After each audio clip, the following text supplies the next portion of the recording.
Magandang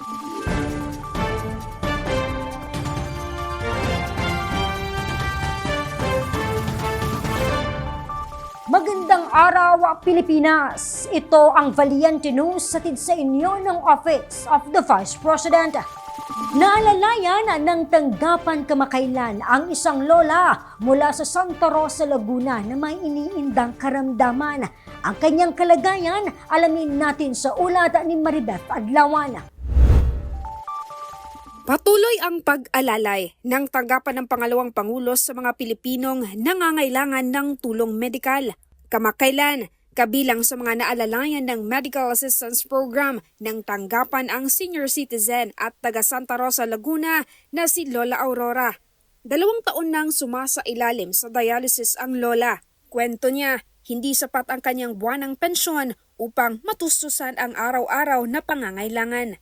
As dialysis patient po, napakahirap po sa aming kalusugan na nagkaroon kami ng ganitong sakit. Magmula po nung nag-start po ako ng nag-dialysis, nalaman ko na po itong programa ni Vice President Sara Duterte na tumutulong sa aming may mga sakit. Malaking tulong po sa amin ito dahil ang gamot po namin ay hindi po sapat sa aming mga natatanggap. May pension po ako pero hindi po sapat para yung aking gamot. Kaya malaking tulong po ito sa amin. Saad pa ng lola, dumulog siya sa OVP dahil batid niyang walang pinipili ang tanggapan kung sino ang aalalayan. Ikinatuwari ng lola ang mainit na pagtanggap ng mga kawani ng OVP sa kanya. Sana po patuloy pa po itong mag-serve sa ating bansa para matulungan mga lahat na nangangailangan lalo na sa medical assistance.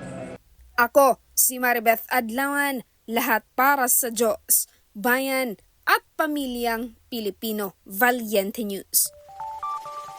Ilan pa sa mga naging benepisyaryo ng Medical Assistance Program, kilalanin.